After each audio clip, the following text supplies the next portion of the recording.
boto do jeito que eu quiser. Pronto, tá gravando. Pronto?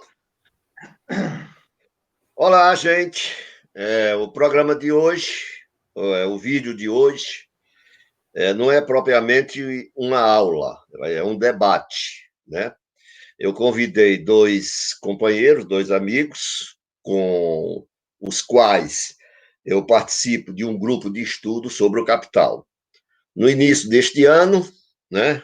Aliás, desde que eu criei o meu canal, Pensando com o Max, eu criei esse canal com a ideia de fazer uma releitura do Capital. Eu estava fazendo essa releitura do Capital só. Aí, no começo do ano, convidei o Aquiles Melo, né, que é do Instituto Federal do Estado do Ceará, este rapaz aí de barba. Ah, então os dois são de barba. Um tem uma barba maior do que o outro. Esse mais sorridente, né? que é o Aquiles. Convidei o Aquiles, né? De uma certa forma meio temeroso, eu disse, será que o Aquiles vai aceitar, né? Participar de um grupo de estudo comigo, né, cara? Aí o Aquiles aceitou na hora. Aí o Aquiles vai e convida este rapaz, o Rodrigo Cavalcante, que também é colega dele do Instituto Federal e amigo dele, a participar do grupo, né? E assim ficou acertado, né? No começo desse ano, nós começamos os nossos estudos, né, sobre o capital, e foi muito bom porque nós temos aqui, digamos assim, uma anarquia epistemológica, né, para usar assim, algo parecido com o Marx, né, já que o Marx não obedece à divisão intelectual de saber produzido pela modernidade. Né? Nós temos um historiador, que no caso é o Rodrigo, profundo conhecedor de história, da dialética e de Marx, né? Temos o Aquiles, que é um sociólogo, né? Está defendendo a tese de doutorado em dinheiro, né? Ligada à questão do imperialismo, né? É um sujeito muito arguto, né? Tem um bom conhecimento também do capital e, como se diz no linguajar comum, foi sopa no mel, né? E aí, nos nossos estudos, né, não sei se por conta das interferências do Rodrigo, né, sempre acompanhada com as do Aquiles, a questão da história sempre aparecia na nossa discussão em Marx. Né? E eu comecei a me dar conta que a história é fundamental, né, na compreensão de O Capital, de Karl Marx.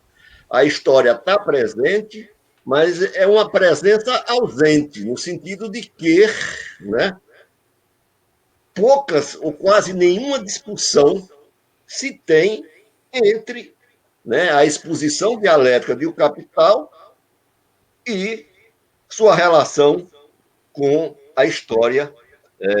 Qual é o papel da história na determinação das categorias do capital. Então, quando eu entrei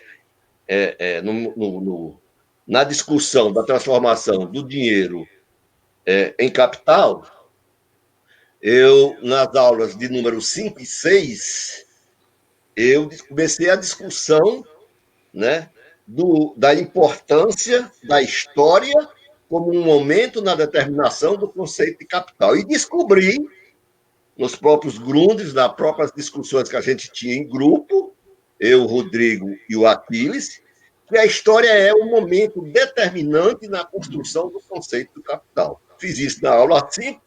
Quando chego na aula 6, eu volto. Eu dou um passo atrás. Né? Eu dou um passo atrás. Eu fico meio em dúvida, né? Qual é a relação entre lógica e história na exposição categoria, na investigação de Marx, de O Capital. Então, resolvi, então, dar uma parada e fiz um vídeo mostrando, né, que foi o vídeo anterior, Mudança de Rumo, né, foi a primeira aula, né? Eu suspendi a exposição que eu vinha fazendo e eu não sabia que esse vídeo ia causar tanto barulho, e causou realmente barulho, né? E por isso eu convidei os camaradas, né? Pensando que o Max está convidando, né? O Rodrigo, que tem o canal Dialética do Avesso, o Aquiles, que tem também um canal sobre a América Latina no YouTube. Estou convidando os dois colegas para discutir essa concepção de história como uma presença ausente no capital, coisa que eu direi já já. Vou só dar um tempinho para que cada um dê seu boa tarde, para que a gente comece a nossa discussão. Aquiles, a palavra está com você. Bem, boa tarde a todo mundo, boa tarde Teixeira, boa tarde Rodrigo. Agradecer ao Teixeira o convite e a fortuita lembrança. Eu já conheço o Teixeira, desde que o Teixeira já era o cara bem conhecido quando eu adentrei no S em 2004, né? E eu sempre já, de início, a gente já passava pelo seu velho pensando com Marx, né? Eu todo marxista, na hora que começava a dar seus primeiros passos, sempre se apoiava em alguém, né? E o Teixeira costumava ser porque costumava no sentido de que a obra não foi mais publicada, né? Ela saiu em 95, salvo engano, esse livrinho aí, o Pensando com Marx, né? E ao contrário do que muitos falavam à época, que era existia e ainda existe hoje uma certa concepção crítica aos manuais, né? Eu entendo a crítica quando você quer fazer a leitura apenas do manual. O problema do manual está quando você restringe a sua leitura ao manual.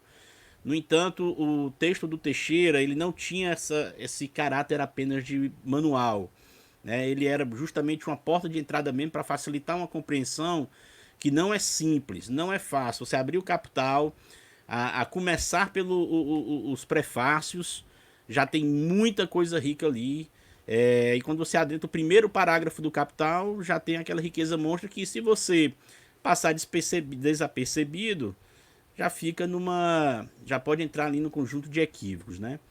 Bem, e o Teixeira foi tanta fonte inspiradora que a minha monografia foi dedicada a ele, né? Uma parte do meu capítulo, de um dos meus capítulos, eu fazia uma análise da cooperação complexa, que é de um livro dele também lançado. Agora diga que você me chamou de quê?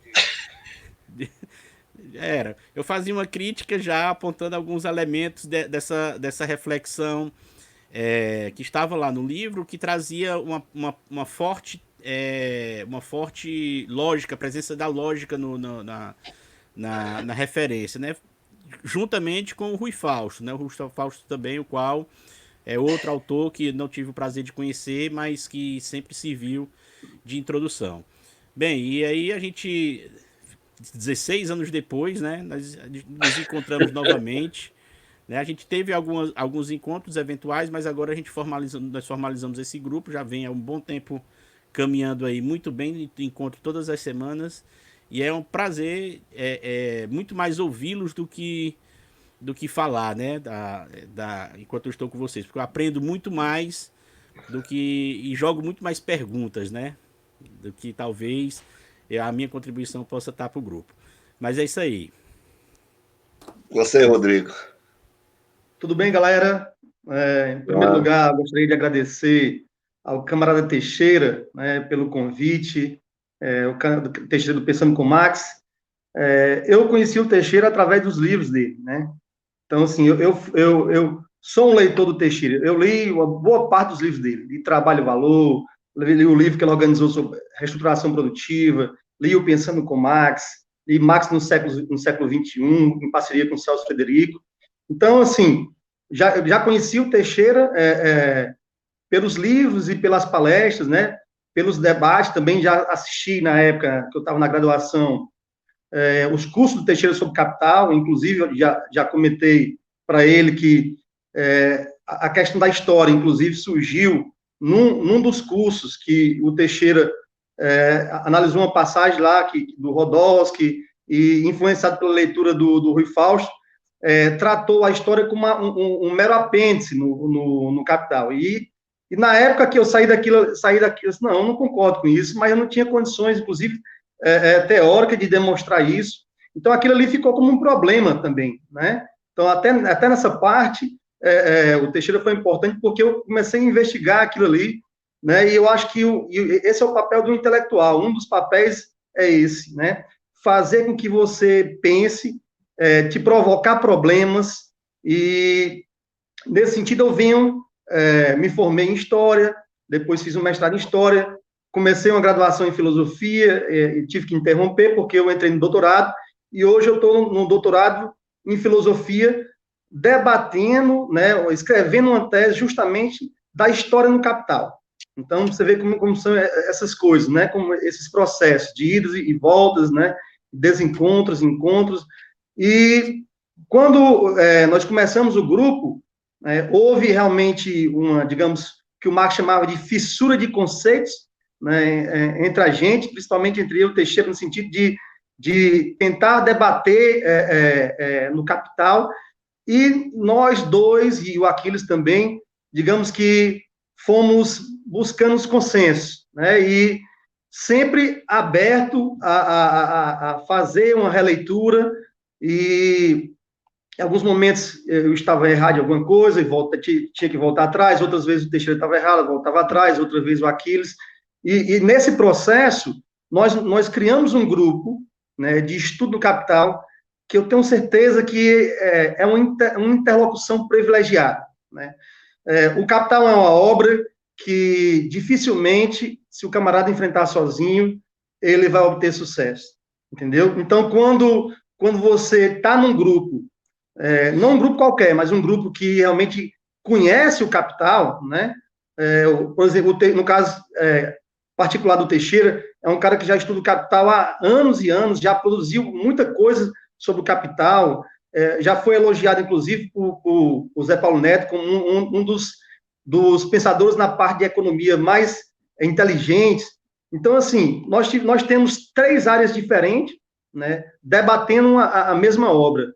Isso fica rico, né? O debate se torna bastante rico, principalmente quando nós estamos abertos, nós temos uma postura aberta, né, de estar sempre olhando para a realidade e ver se a nossa compreensão bate ou não bate, se a gente precisa modificar.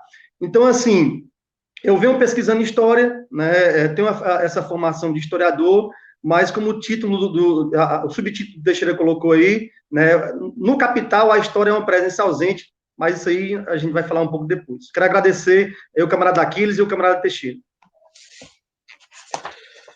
Olha, não era para eu estar no centro dessa discussão, né? As referências que foram feitas à minha pessoa foram feitas, né, por questão de bondade dos companheiros, né? O que importa aqui é a discussão do debate de hoje, que é a história é um capital, uma presença ausente, né?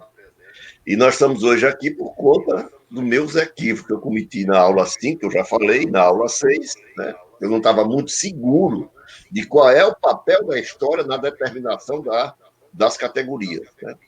E aí eu resolvi mudar de rumo e fui atrás, como eu disse no vídeo anterior, qual era a causa. De uma certa forma, eu acho que o Rodrigo aí já acrescentou, né? Para mim, o Capital era só exposição, né? A história entrava como um apêndice.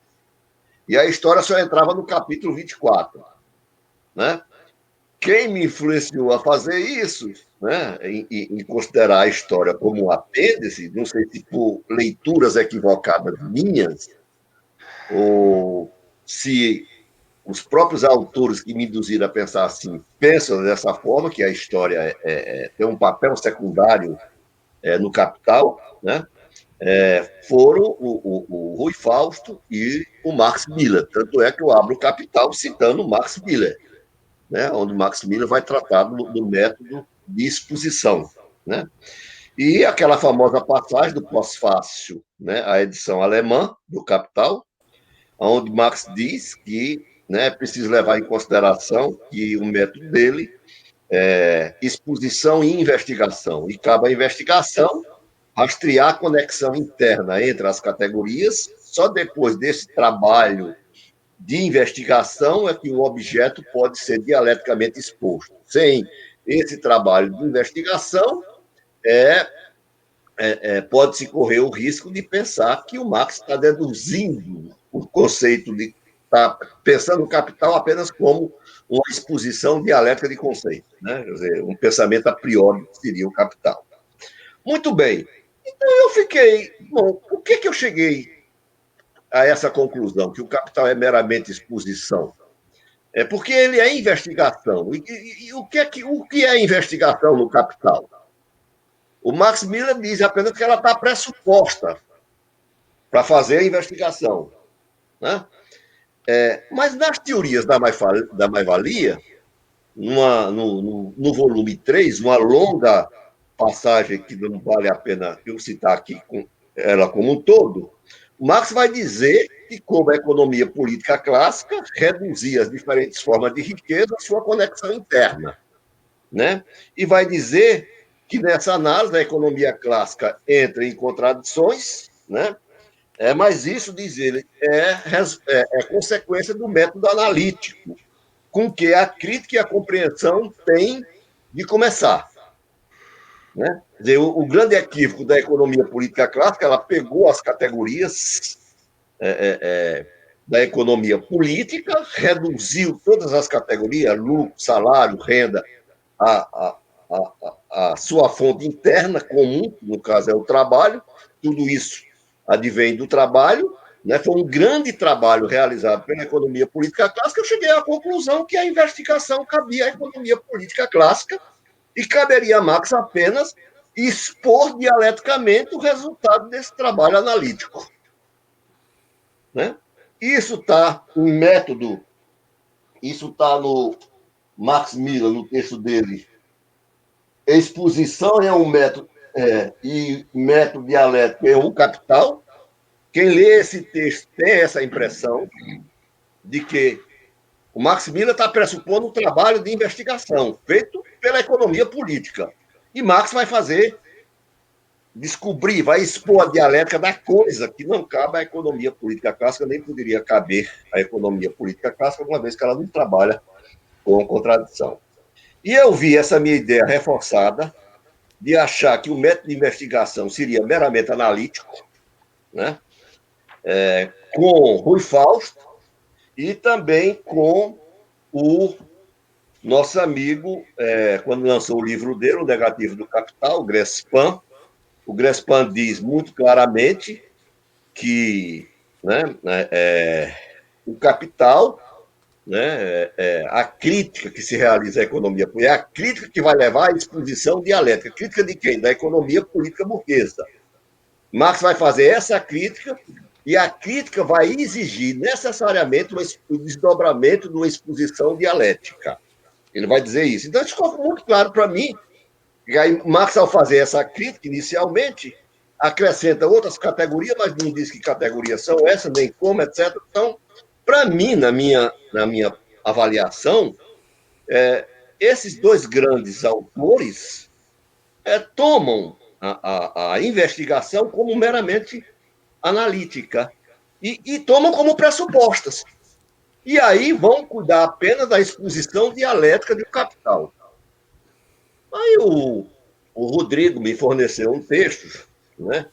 Eu já estava trabalhando do texto de quem, meu Deus? Do Pierre Vilar, né? História marxista, História em Construção. Esse texto está em Jacques Le Goff e Pierre Nora, História Novos Tempos. E aí, a mesma passagem do pós-fácil, que me levou a pensar que a investigação era meramente analítica, o Pierre Vilar. O Pierre Vilar diz o seguinte: ora, sem dúvida, a fase de investigação, que é um método de pesquisa, né, comporta um trabalho de historiador. E eu me apresso a acrescentar, diz o Pierre Vilar, não um trabalho superficial, um trabalho de segunda mão, mas uma penetração direta na matéria histórica. E aí esse texto do Pierre Vilar encontra comprovação no próprio quem lê o Capital, quem lê os Grundrisse, né? Quem lê a Teorias da Mais-Valia. Nos Grundrisse, por exemplo, o Marx vai buscar no século XVI, no século XVII, como cada realidade histórica dessa, como era a economia, como era o sistema tributário, qual era a relação com o Estado, tudo. O Marx foi um investigador incansável da história. E aí eu li um outro texto, dessa vez foi até o Aquiles que me passou, que é um texto do Michael Krachter, Marx e a História Mundial, né? É um texto em inglês, mas aí o Kratka deixa muito claramente que o Marx, desde 1842, mergulhou profundamente no estudo da história. E eu fiquei me perguntando, por que o Marx fez isso? Que relação tem a história aí com a investigação? Né? Então, essa relação entre história e o método de investigação é a primeira pergunta que eu dirijo ao Rodrigo e peço ao Aquiles que faça as suas considerações também sobre a matéria, que eu ainda tenho dúvidas. Minhas dúvidas. O caminho está certo, eu vou por aí. Agora ainda tenho dúvidas, ainda vou caminhar com certa dificuldade. Eu vou deixar aqui só um minuto, Rodrigo. Eu vou deixar, então, o Rodrigo na tela, certo? Você quer ficar também na tela, Teixeira? Para fazer a discussão? Não? Então eu vou tirar aqui nós para que o Rodrigo possa fazer. Bota eu e o Teixeira na tela, então, divide aí. Tá? Melhor do que eu ver alguém. Ele não está fazendo cara feia para mim. Para ver as reações dele. Eu quero ver as reações dele. A reação dele, tá certo. Então, eu vou me retirar, porque com 3 pessoas fica muito comprimido o vídeo aqui. Muito apertado. Eu vou sair daqui, mas eu volto em seguida. Beleza, vai editar. Pronto. Então, vamos lá. Eu começo a minha tese utilizando uma frase do Hegel, que, na verdade, o Hegel tira de Aristóteles, que ele diz mais ou menos o seguinte, vou citar aqui de cabeça. Aquilo que é bastante conhecido não é, portanto, reconhecido. Eu acredito que aconteceu mais ou menos isso em relação à história em Marx, em relação à história no Capital. Todo mundo tratou o seu método como materialismo histórico, inclusive termo que, segundo os organizadores da Mega 2, nem constava, né? Ou talvez estivesse constando pouquíssimas vezes realmente na produção de Marx. Mas trataram a história como uma obviedade, né? E isso fez com que não se investigasse a fundo. É claro que esse é um dos fatores, né? Não se investigasse a fundo o que é história em Marx e, mais especificamente, investigar o que é história no Capital. Isso fez com que uma grande maioria dos comentadores não entendessem o papel que a história ocupa no Capital. E fizeram uma separação artificial, uma clivagem artificial entre as obras consideradas históricas do Marx, que você pega, seria o 18 Brumário, luta de classe na França, luta de classe na Alemanha, guerra civil na França. Essas seriam consideradas obras históricas. A ideologia alemã seria a obra onde o Marx defende a sua concepção de história, o materialismo histórico, e o Capital seria uma obra de economia ou de crítica da economia política. Então, fizeram isso, e esse lugar comum ele foi reproduzido e continua sendo reproduzido até hoje.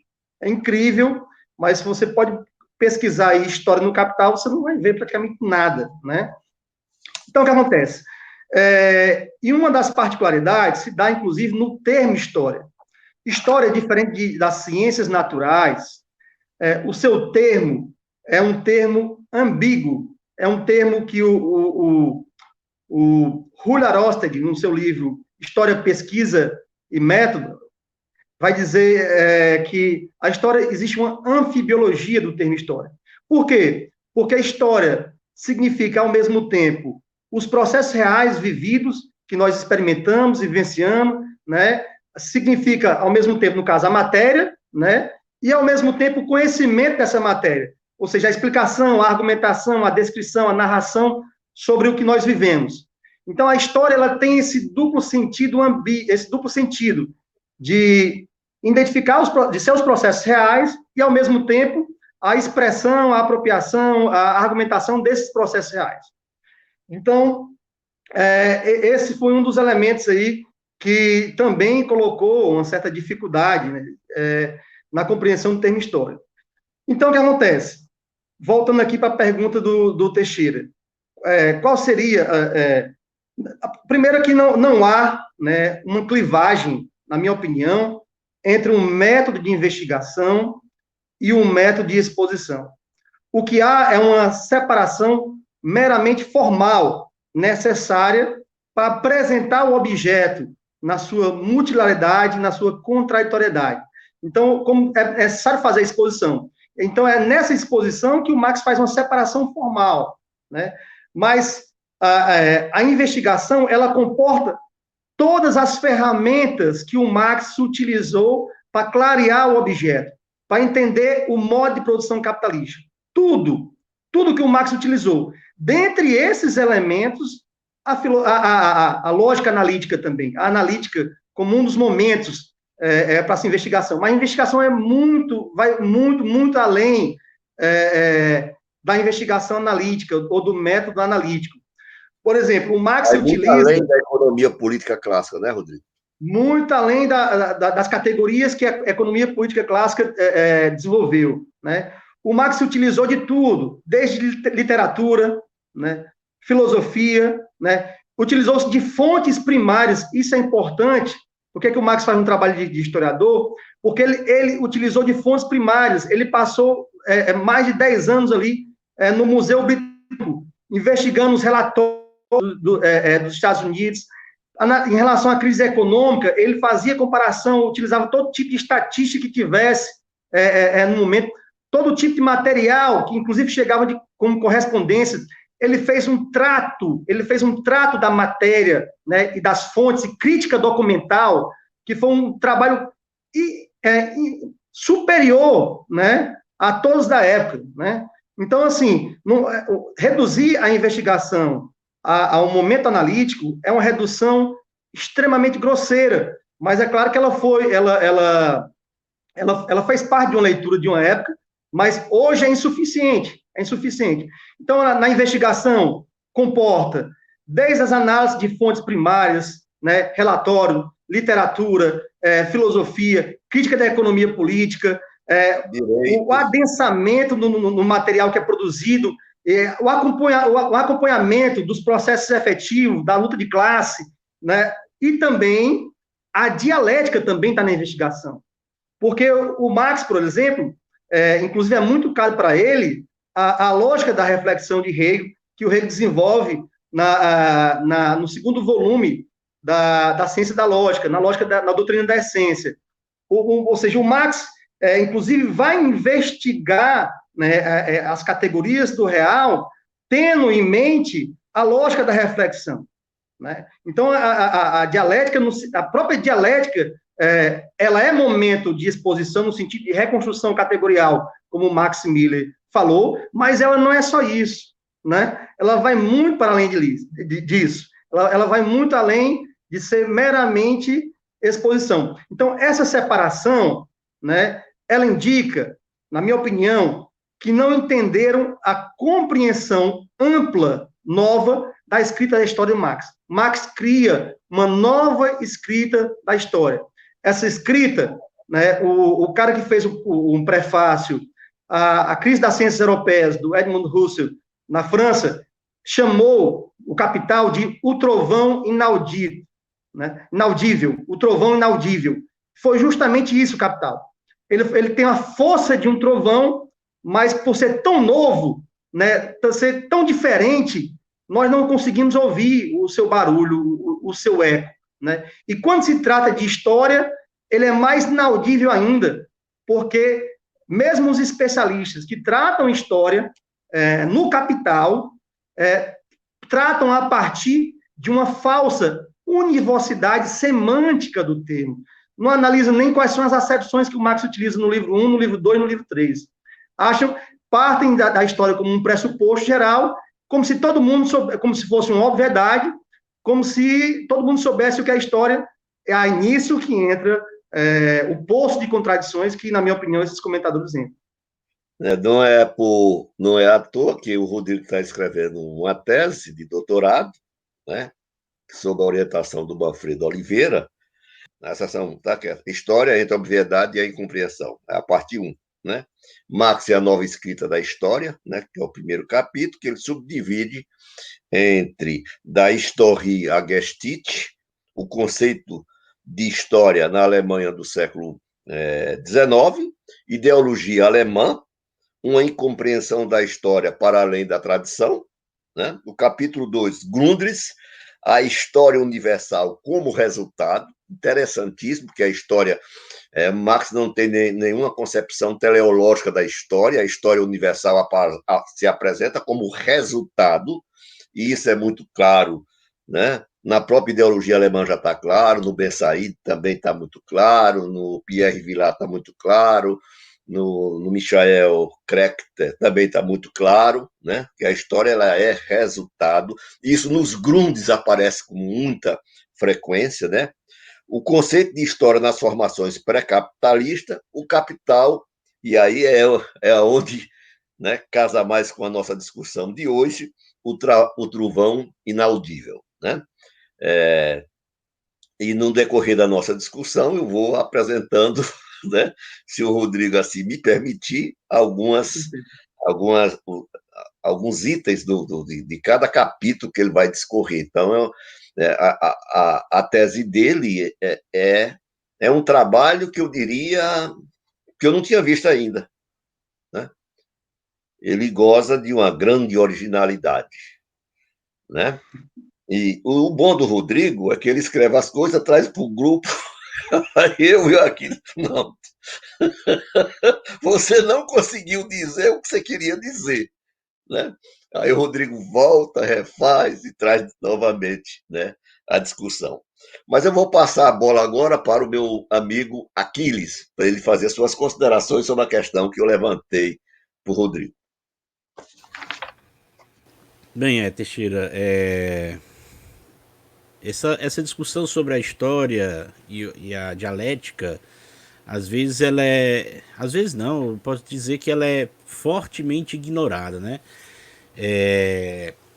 Dá-se uma centralidade muito grande, a gente tem uma centralidade muito grande, a gente tem um conjunto de obras que tratam fortemente da relação de Hegel com Marx, né? A começar até mesmo por Lenin, né? Lenin claramente coloca, sem entender a ciência da lógica, não é possível compreender o capital. E as próprias consequências dos encaminhamentos do marxismo, né? No sentido de que, por exemplo, nós temos hoje uma corrente chamada Nova Dialética, onde essa Nova Dialética, ela fazendo uma crítica a uma certa leitura, digamos, mais historicista ou equivocada de Engels, né? Que resultou no que eles chamam de Diamante e tudo. A Nova Dialética se propõe a recuperar uma centralidade, digamos assim, dessa exposição mais centrada no aspecto lógico e se propõe como novo, inclusive já recebe críticas, por exemplo, John Rosenthal já faz críticas à concepção da Nova Dialética em relação, chamando até de um marxismo hegeliano, né? Então você tem isso com bastante atualidade. Isso vem desde das primeiras interpretações ali do século XX, do início do século XX, perpassa fortemente e tranquilamente grande parte das leituras, ainda que mais corretas, que ainda conseguiram superar, de certa forma, o estruturalismo do Althusser, mas você tem ainda um forte apelo lógico, por exemplo, o Lógica e Política do Rui Fausto, os 3 volumes, e além do Dialética Marxista e Dialética Hegeliana, você tem uma centralidade muito forte desse processo, né? E é interessante porque quando você perde essa dimensão da história, e foi isso que mais me trouxe a discutir com o Rodrigo, era quando a gente estava discutindo a questão da origem do dinheiro, né? Quando Marx vai falar de uma gênese do dinheiro, né? Para a Constituição, que dessa gênese, a maioria das pessoas entendem como se fosse um processo de uma dedução lógica, né? A necessidade de surgir do dinheiro. Quando você pega, inclusive, como o Christopher Arthur vai tratar nessa obrazinha aqui, A Nova Dialética do Capital, de Marx, ele vai tratar, ele tem uma parte que ele dedica justamente à necessidade do dinheiro, mas uma necessidade da moeda, né? Ele trata a necessidade da moeda no sentido mais lógico, né, desse processo. Isso sempre me estranhou, porque parecia um conceito desenvolvendo assim e assim guiando a história, né? O que é que isso, enfim, se desvencilharia do que pensaria Hegel, né? Então essas leituras sempre me incomodaram bastante. E em O Capital, o Marx, ao escrever, ele remetia, a todo momento, estava remetendo a modos anteriores do modo de produção capitalista, trazendo discussões desde com Aristóteles, com a filosofia, com o surgimento da intensificação dos processos de trocas, né? Agora, quando você chega nos Grundrisse, quando a gente vai verificar os Grundrisse, essa obra anterior, aí não, aí isso ganha uma riqueza, mas assim, impressionante mesmo de conhecimento, de detalhe, de pesquisa, a pesquisa, e isso aqui é fundamental. Quando você tem partes dedicadas exclusivas dos Grundrisse a estudar os padrões monetários de diversos países em diversos momentos no tempo. Certo? Bem, essas leituras, né, como da Nova Dialética, como a do Rui Fausto, acabaram por ter uma forte influência dentro das reflexões aqui no Brasil, principalmente, quanto à questão de um certo esforço, de uma centralidade, digamos assim, dessa perspectiva mais lógica. Eu estava até dando uma olhada um dia desse no negativo do Capital, e logo no começo é muito fácil você ver, Teixeira, alguns aspectos que o Grespan coloca justamente de dedução. Ele trabalha muito com essa questão da dedução, a dedução da categoria e tudo. Ainda que possa haver uma certa... essa dedução não seja lógica, né? Não seja necessariamente uma derivação lógica, mas ele não deixa claro em nenhum momento de como ele está tratando essa dedução. Então, quando ele fica apenas no jogo de categorias, parece a impressão que se dá é justamente essa, né? De que você tem uma centralidade dessa lógica no direcionamento do processo, né? Então, é extremamente atual, contemporânea e original essa discussão aí que o Rodrigo faz. E eu vou colocá-lo aqui de volta para você fazer a segunda parte da sua intervenção, Teixeira, aí na questão para levantar para o Rodrigo. Bom, vamos lá, né? Eu estou muito feliz, né? Muito feliz mesmo, né? O canal Pensando com Marx hoje conta com 2 grandes comentadores, né? Que fala com segurança e com propriedade sobre a matéria sobre a qual estão discorrendo, né? No caso, Aquiles e o Rodrigo, né?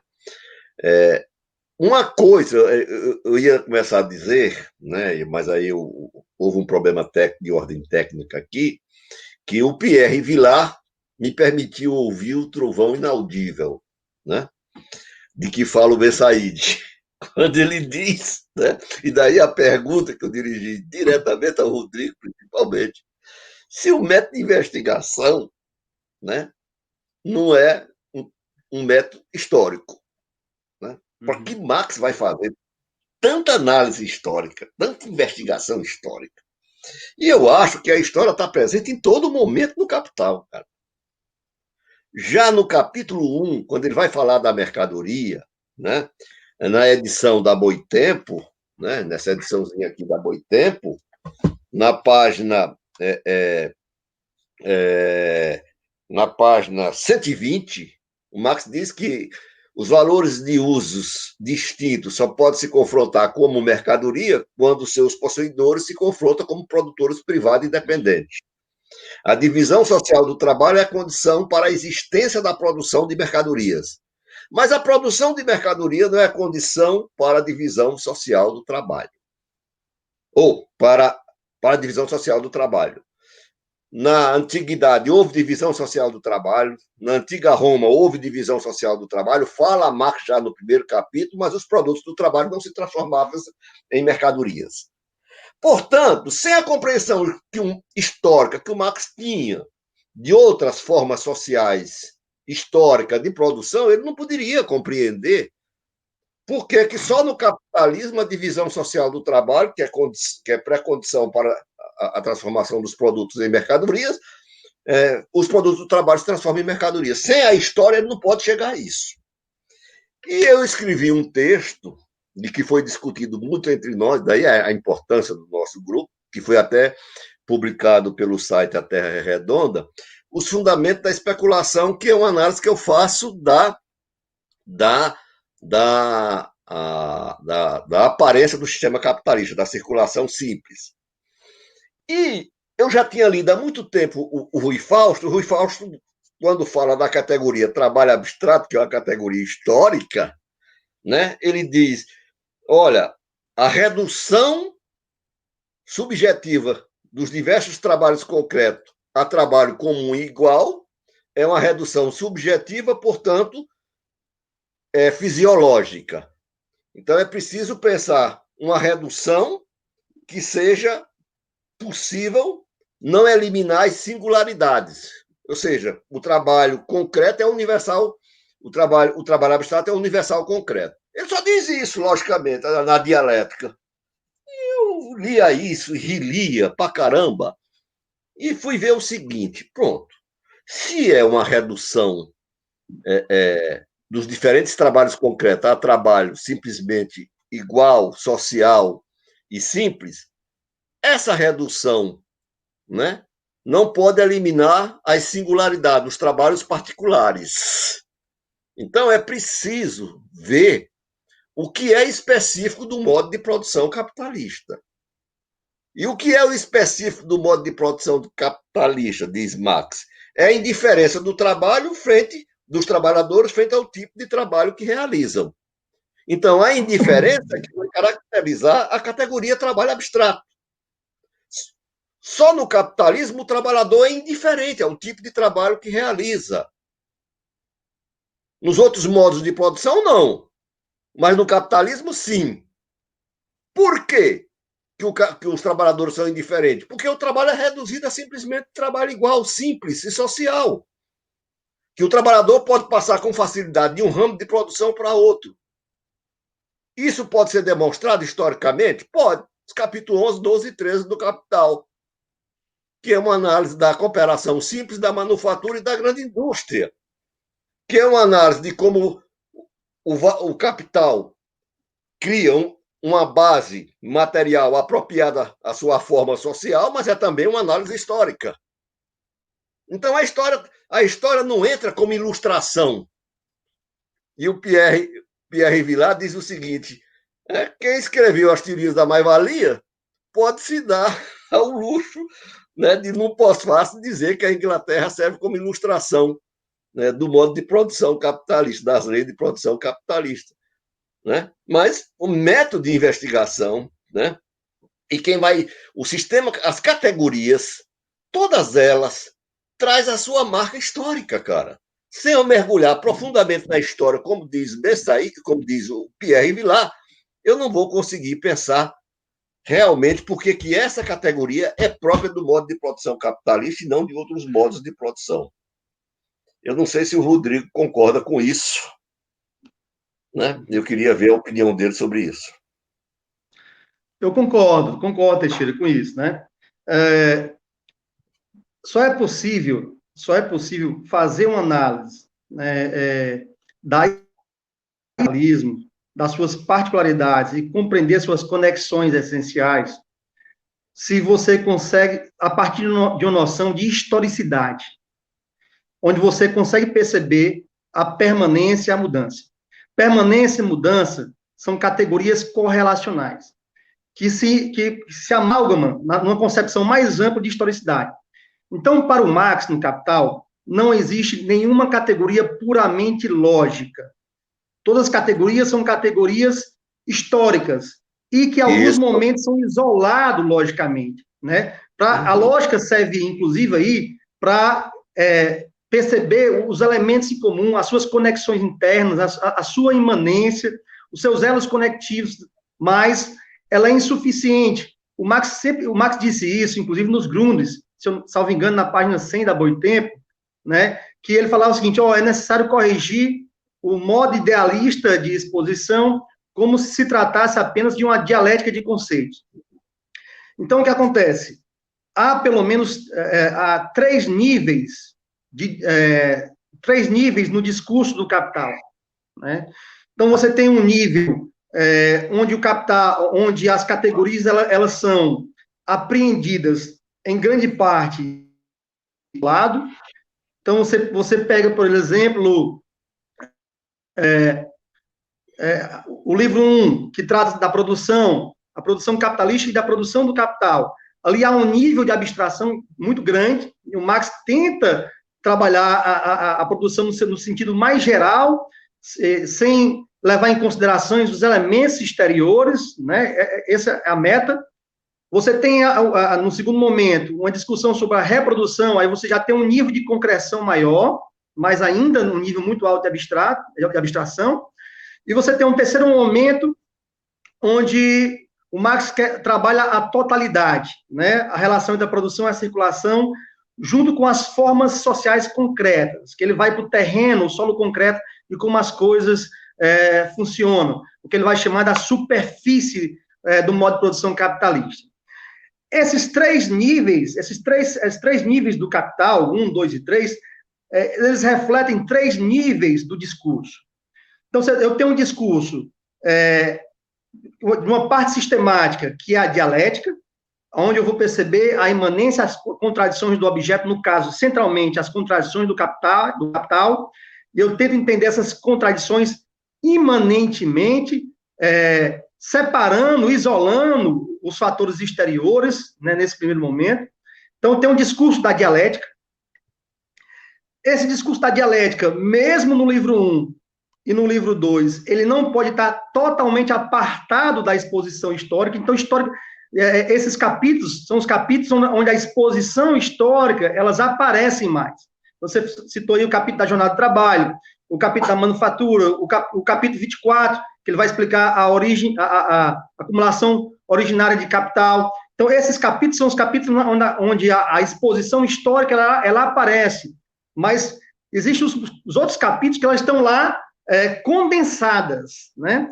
O Pierre Vilar tem um outro texto que é Marx e a História, que foi publicado naquela edição, aquela edição História do Marxismo, organizada pelo Eric Hobsbawm, e no volume 1, e o Pierre Vilar, ele retoma a discussão seguinte: o Marx sempre apresenta, enquanto exposição histórica, de forma muito condensada do material histórico que ele pesquisou e ele utilizou. O volume que ele utilizou é gigante, mas a apresentação ela é mais enxuta. No Capital, ela é mais enxuta ainda. Se você pegar o capítulo do dinheiro, no Para a Crítica da Economia Política, pegar o capítulo do dinheiro nos Grundrisse e pegar no Capital, você vê essa redução, né? Esse enxugamento da exposição. Mas ele está condensado, cada parte lá, né, está cheio de historicidade em cada parte do Capital, né? Mas ali, na exposição, ele coloca ali, em alguns momentos, ele é forçado a trabalhar. Se eu não trabalho, por exemplo, o capítulo da jornada de trabalho, eu vou entender o capital como uma substância total, como um sujeito total, né? E eu vou entender apenas o polo da estrutura, e é como a luta de classe não existisse, né? Então, eu preciso expor a força de trabalho, na jornada de trabalho, as lutas concretas, para mostrar assim, ó, eu estou falando aqui do capital, mas ele não está só, né? Existe outro polo, que é a luta de classe, que é a força de trabalho. Então, ele é forçado a fazer isso aí, mesmo no livro 1. Né? Então, você tem no livro 1 e no livro 2, digamos assim, na exposição um predomínio da dialética, mas você tem no livro 3 uma articulação no que eu chamo do maior sentido que o Marx utiliza na história. O Marx vai utilizar a história em vários sentidos, não só um sentido. Isso eu vou trabalhar na tese e mostrar isso no Capital. Mas o sentido maior, que é o sentido que faz a articulação, é um sentido de uma totalidade provisória. Eu chamo de totalidade provisória. Então, a produção e a reprodução, elas se articulam no livro 3 a partir de uma noção de totalidade. Essa totalidade, por que ela é provisória? Porque a concepção de história de Marx é uma concepção aberta pela luta de classe. A luta de classe pode mudar o rumo, por exemplo, do capital, pode inclusive destruir o modo de produção capitalista. Como a luta de classe ocorre no dia a dia e a concepção de história de Marx é aberta, a sua totalidade não pode ser uma totalidade fechada. Ela tem que ser uma totalidade que capta um discurso de tensão, uma tensão entre a estrutura, digamos, o polo do capital, e uma tensão entre os sujeitos, no caso, tanto a classe trabalhadora como também a classe capitalista, e por aí vai. Né? Então, assim, essa totalidade, ela é sempre provisória, ela só pode captar tendências, né? Ela pode captar essa tensão, porque o que vai definir é a própria história, é a própria luta de classe, por exemplo, no movimento, que vai definir os rumos. Então, por isso que ele não pode se fechar. Aí você percebe aí, esse conceito de totalidade provisória, ele está implícito no Marx. Né? E pesquisando sobre isso, vários pensadores tentaram, de alguma forma, captaram esse sentido, captaram o sentido.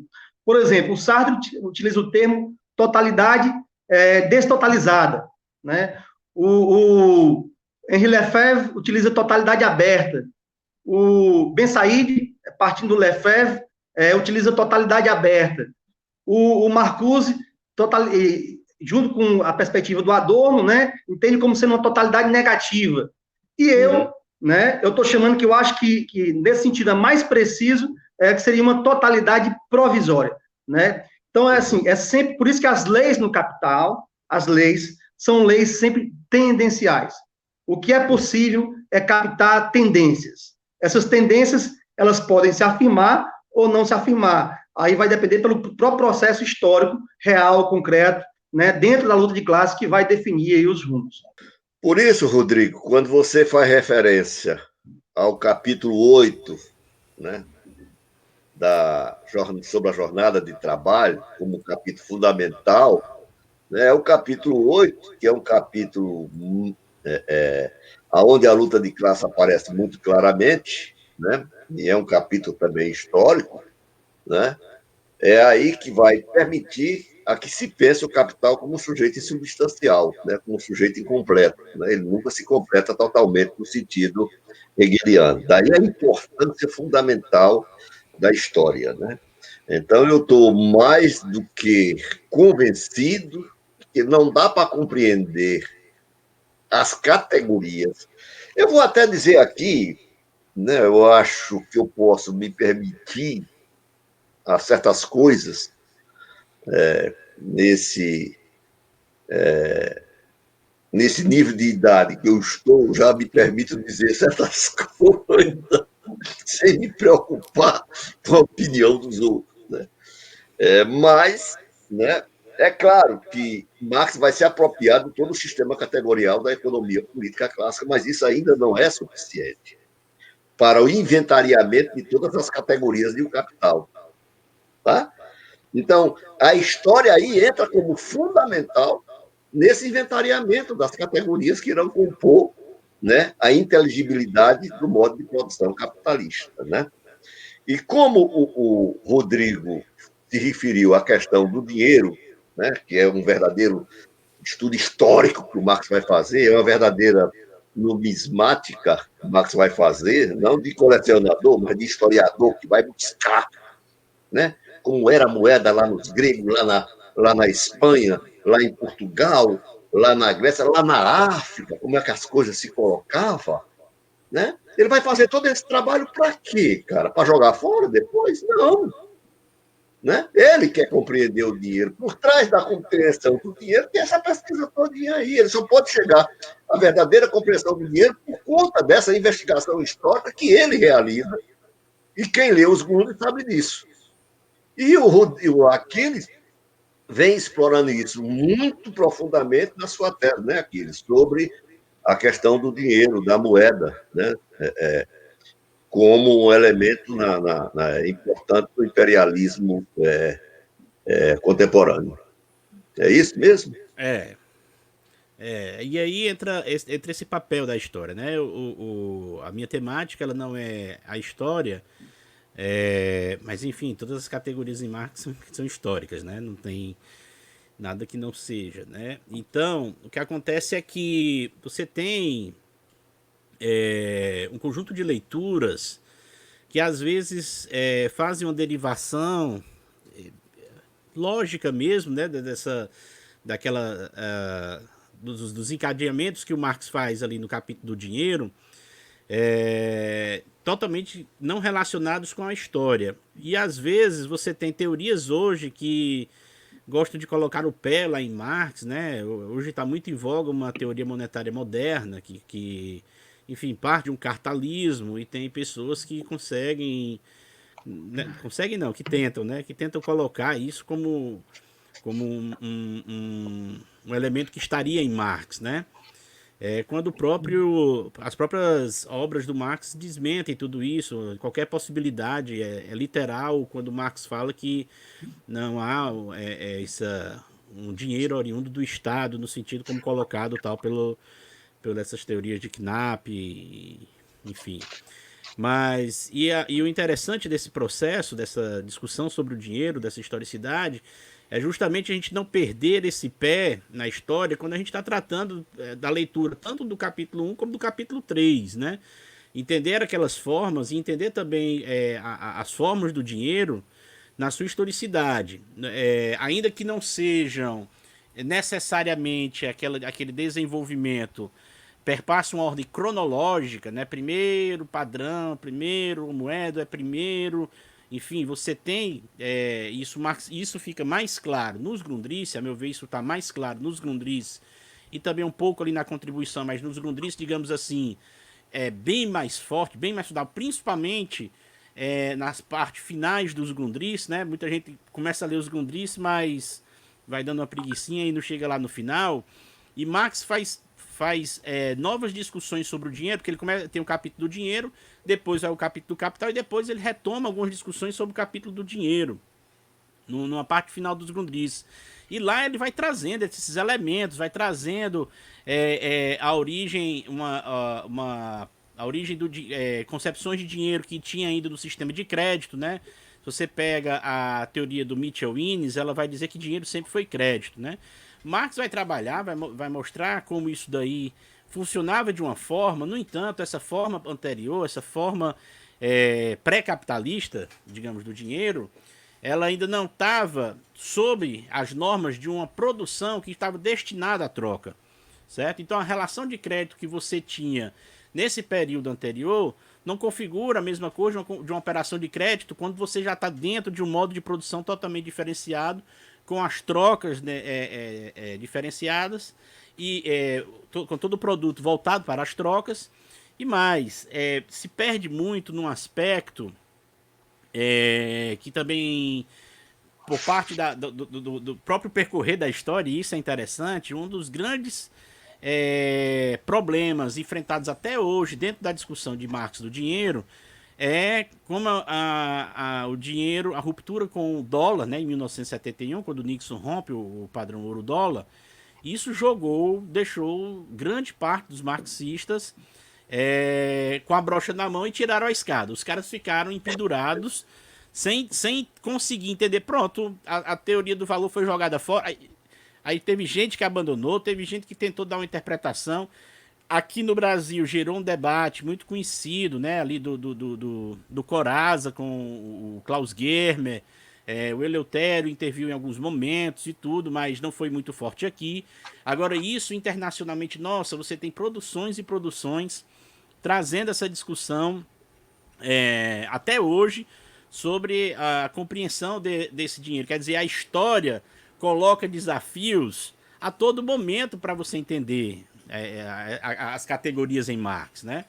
Quando você tem essa ruptura, você tem uma nova forma, uma nova dimensão, um dinheiro de crédito, que aí você vai ter que restabelecer todas as conexões que não se faziam mais tanto sentido, que faziam sentido num determinado momento histórico do capitalismo, mas naquela dialética de limites e barreiras, né? O capital, no seu processo de autovalorização, ele vai empurrando essas barreiras e a história vai. E é a história quem promove, não é algo que vem de cima e coloca. É a história que impõe esses elementos. Quando você perde essa noção da história, você vai tentar fazer a melhor dedução lógica categorial. E aí você caiu no abstracionismo, no logicismo, que você não vai conseguir mais encontrar chão, né? Então, daí a necessidade em se discutindo dinheiro, tendo que se voltar todo momento a compreender como é que eram esses processos, como foi essa transição, e fazer esse vínculo que liga essa compreensão da teoria do valor para mostrar a sua continuidade hoje, né? E muitos marxistas já começam, quando não tem a firmeza nessa compreensão do método de Marx, nem da teoria do valor do trabalho, agarram e começam a fazer certos ecletismos, né? Um marxismo mais ligado no keynesianismo, um marxismo mais ligado a um desenvolvimentismo, né? Você perde você perde na teoria, por não compreender a teoria, você perde na proposição, né? Sem teoria, né, já diria Lenin, sem teoria revolucionária, você não tem um processo revolucionário, você não tem um processo transformador. É isso aí. Aquiles, já que você falou aí da questão do dinheiro e do crédito, né? Em 1858, Marx escreve para Engels e diz o seguinte, né? Ele diz o seguinte, que a sociedade burguesa experimentou pela segunda vez um século XVI, um século XVII. O que é que o Marx quer dizer com isso, né? O século XVI vai mostrar que em Veneza você tem um desenvolvimento capitalista tremendo em um sistema de crédito extremamente avançado já, tá? Quer dizer, ainda você não tinha um modo de produção capitalista, né? Porque o Marx vai para Marx, e aí é que eu vou já chamar o Rodrigo, né? Que o desenvolvimento do capitalismo é um desenvolvimento desigual. E o Marx fala isso muito claramente, né? Não só fala claramente, mas deixa testemunho desse desenvolvimento desigual, que aí as histórias de cada país, de cada lugar, vão se diferenciar. Só com, digamos assim, a mundialização do capital é que você vai poder ter uma história universal. É que a história vai aparecer como não só como historiografia, que eu gostaria que o Rodrigo fizesse referência a isso, mas como também categoria, com o desenvolvimento do capitalismo. Para se ter uma ideia, em 1881, em correspondência que o Marx faz com a russa Vera Sassuliti, né, ele escreve para ela dizendo o seguinte: graças a uma combinação de circunstâncias única, a comuna rural, ainda estabelecida em escala nacional, pode desembaraçar-se gradualmente de seus caracteres primitivos e desenvolver-se diretamente como elemento da produção coletiva em escala nacional. É justamente graças à contemporaneidade da produção capitalista que ela pode apropriar-se de todas as conquistas positivas desta última, sem passar por suas peripécias terríveis. Quer dizer, a especificidade, a particularidade da Rússia permitia ela passar para o socialismo sem ter que sofrer todas as dores do parto, né, como se deu em outros lugares. Respondendo a um crítico russo que leu e diz que o capítulo 24 né? Era o modelo que o Marx tinha feito, né, de uma história universal, e o Marx disse que ficou muito honrada com a crítica que o Russo fez, mas, ao mesmo tempo, muito decepcionado, diz o Marx, né? Porque o capítulo 24, ele não é, digamos assim, uma elaboração, um esquema para você pensar a história como uma história universal. Né? Porque a história universal, para mim, aparece, diz Marx, e ele vai dizer isso com Hegel já em 1846, né, aparece como resultado. Né? Senão, eu teria que. Eles até ironizam, né? Se fosse assim, né, se tivesse uma concepção de história universal, a história futura fosse a meta da história passada, então a descoberta da América foi feita para facilitar e promover, né, a Revolução Francesa. Não tem nada a ver uma coisa com a outra. Né? Então, ele mostra que o russo, que faz a análise dele, não percebeu, em diferentes passagens de O Capital, que eu faço alusão ao destino dos plebeus da antiga Roma. Ele vai dizer, lá se assalariaram, se desenvolveram, deixaram de ser servos, mas não evoluíram para uma classe trabalhadora, porque depende das especificidades históricas. Por isso que Marx teve que estudar a história profundamente. Então, aí eu volto à questão, esse é o nosso último bloco, de dizer o seguinte, em Marx, a história não só é historiografia, mas é também categoria. Você entende por isso, Rodrigo? Pronto, é o seguinte, quando muitos comentadores vão se referir à questão do Capital, que o Capital não é uma obra de história, é comum eles citarem que não há uma narrativa historiográfica no Capital. Né? O Capital não é uma narrativa de história, não é uma narrativa historiográfica. O que é historiografia? Historiografia é a pesquisa histórica, a escrita da história. Né?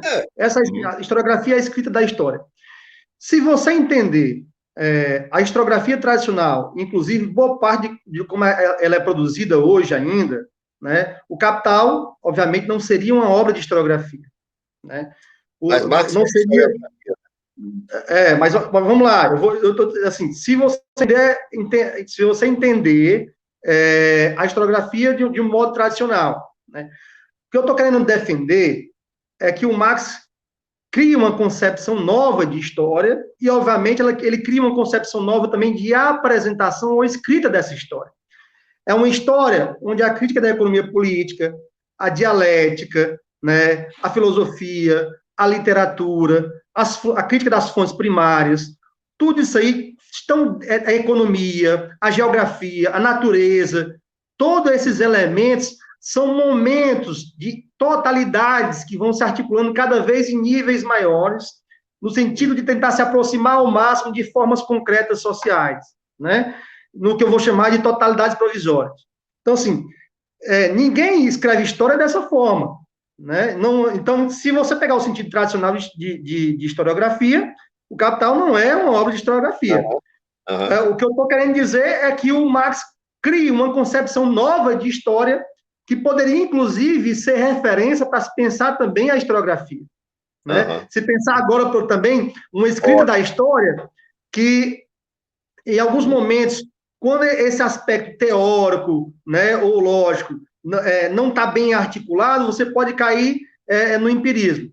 Então, o que é que o Marx fez? O Marx sempre estava ali também numa tensão entre a teoria e a empiria. Marx, diferente do que foi propalado, né, por uma tradição, inclusive althusseriana, eu acho que o Althusser cumpriu um papel negativo nessa parte aí, de fazer, como se houvesse um desprezo para a empiria. Pelo contrário, né?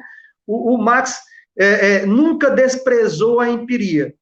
Agora, a empiria, ela é sempre suficiente, né? E ela é sempre suficiente para explicar os processos, porque os processos são totais, são globais, são articulados entre partes e todos, né? Então, a empiria é insuficiente. Dos fatos. Oi? As conexões internas entre os fatos, O Mark Bloch ele vai definir história como a busca das conexões internas entre os fatos. Isso é Marx, né? Então, você tem toda uma parte da historiografia do século XX, né, principalmente a primeira metade do século XX, que apresenta uma historiografia como nova, né, sendo que como se não tivesse bebido ali em Marx, ali, né? Então, assim, então, nem só a empiria é suficiente, como nem só a teoria é suficiente. É necessária a articulação desses dois níveis, empírico e teórico. Para analisar os elementos empíricos, eu tenho que ter uma concepção de história, né? Uma concepção aberta, uma noção de historicidade, de entender os processos de permanência, de entender os processos de mudança, de entender o que é específico de um modo de produção e não é geral, de entender que as categorias elas só têm sentido no seu solo concreto, elas não são abstratas no sentido de uma abstração geral ou da mente, né, mas são abstrações reais, que essas contradições são contradições em processo. Então, essa dimensão ampla, né, de história, aí essa dimensão, o Marx começa a desenvolver desde a dieta renana, desde da disputa do roubo da lenha, que ele começa a perceber, olha o seguinte, há uma mudança na noção de propriedade, na noção de direito e na noção e o Estado. Como é que a articulação de propriedade, direito e Estado altera a vida do povo? Altera a vida do povo. E qual foi o choque do Marx? O choque do Marx é que eu não tenho como explicar esse processo. Isso. Porque ele ainda não tinha um conhecimento maduro de história. E é claro. Viu, Rodrigo? O texto do Michael Krechter mostra justamente isso que você está falando. Tá? Essa mudança, direito, propriedade, Estado, etc., isso provocou, né, digamos assim, um problema muito sério para Marx. Eu não sei como resolver isso, eu não tenho condições nem materiais, nem teóricas para resolver isso. Né? Isso está aberto, Teixeira, está aberto à historicidade dos processos. Está aberto. A realidade está mostrando, olha só, aquela concepção que eu tinha da Revolução Francesa e tudo mais, né, ela é limitada para explicar isso aqui. Aquele conhecimento que eu tinha filosófico, que estava lá em cima, né, na abstração, o chão está me trazendo para o conhecimento mais concreto. Eu preciso de um conhecimento mais concreto que possa dar. É aí que ele vai fazer um intercâmbio aí com a economia política, e a economia política na época, né, digamos assim, junto com uma certa historiografia que estava surgindo, não na Alemanha, porque também na Alemanha, mas só que na Alemanha eram poucos, né? Os que se pretendiam ser os escritores, os historiadores alemães eram filósofos, né, no sentido de fazer abstrações ou materialismo ahistórico, como Feuerbach, né? Marx vai fazer a crítica ao Stirner, ao Bruno Bauer, ao Feuerbach, mostrando o seguinte, mostrando justamente a historicidade. Eles não têm historiadores na Alemanha, né? Então ele vai assim, o que é preciso agora? Que eu preciso entender, o que eu preciso agora me instrumentalizar para compreender esses processos reais agora, que colocam para mim novos problemas, a explicar a noção de propriedade, a noção de Estado e a noção de direito, e ainda mais, mostrar que houve uma regressão no capitalismo no que se refere à exploração dos pobres e dos trabalhadores. Ele ainda está vendo ali como os despossuídos, como pobre. Ele ainda não é marxista no sentido categorial. As categorias estão brotando. Inclusive, elas brotam de um processo histórico também, né? Ou seja, não há nenhuma biografia puramente intelectual, porque a biografia intelectual ela está conjuminada com a vida do autor, né? Então, esse processo não pode ser indissociável. A história, nesse sentido, ela é esse todo, onde a economia está junto, a filosofia está junto. Por isso, quando ele vai dizer lá na ideologia alemã com Engels, e está arriscado lá no e tal, a história. Só existe uma ciência, a história. É essa concepção de ciência que ele está vendo. Que ele está vendo que essas separações artificiais da ciência, essas separações são separações artificiais. São clivagens artificiais. Porque a realidade, ela é o todo. Né? Ela está articulada. Não há uma parte ser o todo. E ele vai diferenciar, inclusive, depois, uma diferença entre o que é história, onde eu posso entender estrutura e conjuntura, vamos colocar aqui nessas categorias mais contemporânea, a articulação entre estrutura e conjuntura, de mera análise política. Ele tem plena consciência disso. E ele disse, isso aqui é uma análise mais política, que eu estou analisando aqui, o que os historiadores chamam hoje de história do tempo presente, o Marx faz também, na época, né? Mas ele tem consciência. Para fazer uma análise mais profunda, eu preciso, por exemplo, inclusive de tempo, de maturidade, que esses processos demorem um pouco para entender realmente as conexões que estão escondidas nesse momento, né? Ou seja, tem o papel da ideologia e tudo. Então, essa dimensão ampla, Teixeira, parece trivial quando você fala, né? Mas não foi esclarecida. Não foi esclarecida. E não foi esclarecido os sentidos da Geschichte, né? Da história que o Marx vai desenvolver nos 3 livros do Capital, nos Grunds, na ideologia, né? Então, esse é o trabalho que eu vou tentar fazer. A sua tese, viu? Não se preocupe. Nós estamos esperando a sua tese. Oh, muito bom, Rodrigo, muito bom mesmo. Vou chamar agora o companheiro Aquiles para que ele faça, se ele preferir, uma síntese do que foi discutido, se ele assim preferir, e suas considerações finais. Depois chamo o companheiro Rodrigo para fazer as considerações finais dele. E de antemão, eu já vou fazendo as minhas e, ao mesmo tempo, agradecendo os 2 companheiros.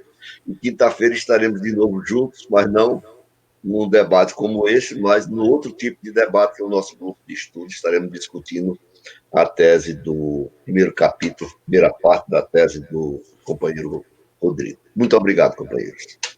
Valeu, Teixeira, obrigado. Bem, essa live é a importância de a gente estar atento de que as discussões que parecem resolvidas, né, elas não são tão simples quanto parecem, né? E essa é apenas uma delas, né? A própria discussão entre o método de investigação e o método de exposição já é um outro debate que nós estamos fazendo também. A questão da história e da lógica é um outro debate. Nós enfrentamos fortemente as discussões sobre o dinheiro, sobre o processo da história dentro do dinheiro, né? Estamos já enfrentando outros problemas aqui agora no livro 3. Enfim, esse é só mais de um dos problemas. No entanto, ele é um problema que ele possui uma centralidade, porque ele está no corpo da estrutura, né? Não compreendendo corretamente isso, a forma como você vai levar isso a cabo até o final de O Capital vai produzir as suas consequências. Por exemplo, como o Rodrigo ressaltou, quando você fechar, né, a totalidade, você fazer uma totalidade fechada e não uma totalidade provisória, recair na compreensão de que a taxa de lucro tem que cair. Né? Não é uma lei tendencial de queda da taxa de lucro, é que a taxa de lucro, historicamente, você vai estuprar os dados, sabe? De ter que demonstrar, não, então se isso não está acontecendo é porque eu não captei corretamente o dado, então vamos ver qual dado e tal. Quer dizer, você não pode perder de vista essa perspectiva, né?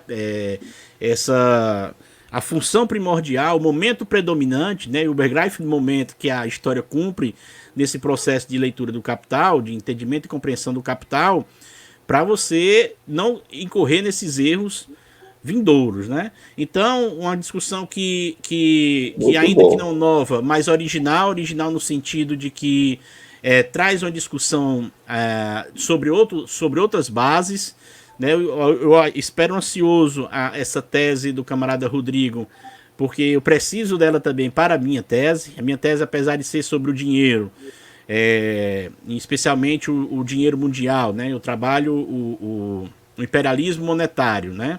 Que seria esta forma predominante do odierno do dinheiro. E isso a história está em todo momento. Está a todo momento, ela perpassa isso. Então, compreender esse processo em seu todo é fundamental. Então, nesse sentido, Teixeira, foi um grande aprendizado essa live. Espero que a gente tenha outros momentos, de vez em quando a gente concluir as discussões sobre alguns outros aspectos, a gente possa retomar e fazer outras discussões dessa daqui. E agradecer aqui ao convite por esse momento. Antes de passar para o Rodrigo, eu gostaria de fazer uma menção a uma expressão que você usou muito interessante, né? Quer dizer, se você fecha a totalidade, você estupra as categorias, né? Perfeito, né? Muito bom, muito interessante, né? Aqui a gente, inclusive, usa o linguajar comum para falar de coisas complexas, né? Bom, caro Rodrigo, agora é com você, companheiro. Eu gostaria de agradecer, né, o convite do camarada Teixeira, né, do Pensando com Max, o camarada Aquiles, também companheiro de grupo, né, agradecer, inclusive, pela interlocução que nós vemos tendo nesses últimos meses aí de pandemia, né, uma interlocução muito rica que acaba sendo também um momento de escape aqui de todo esse cenário caótico que nós vivemos, né? E ruim. Então, o grupo ele traz uma discussão e isso também anima a gente e anima também a minha escrita da tese, né? Então, assim, também pedir a galera aí que estão nos ouvindo, estão nos assistindo, se inscrever no canal Dialética do Avesso. Eu meio que parei nesse último mês sem fazer vídeo, porque eu realmente estou na parte intensa de pesquisa, mas eu vou tentar voltar agora, postar alguns vídeos aí no canal para reativar aí, reanimar o canal. E para finalizar, né, só para deixar uma coisa clara em relação a que a tese está em construção, né? Então eu não me proponho aqui ser o dono da verdade. Eu me proponho a sair de alguns lugares comuns e, inclusive, sei que posso cair em outros, né? Então, assim, tenho consciência disso, né? Mas, assim, estou tentando me apropriar da produção de Marx e dos marxistas que estão desenvolvendo pesquisas no Capital, né? E tentar postular alguma coisa nova aí na compreensão de história. Então, no mais, agradecer aos e até o próximo debate.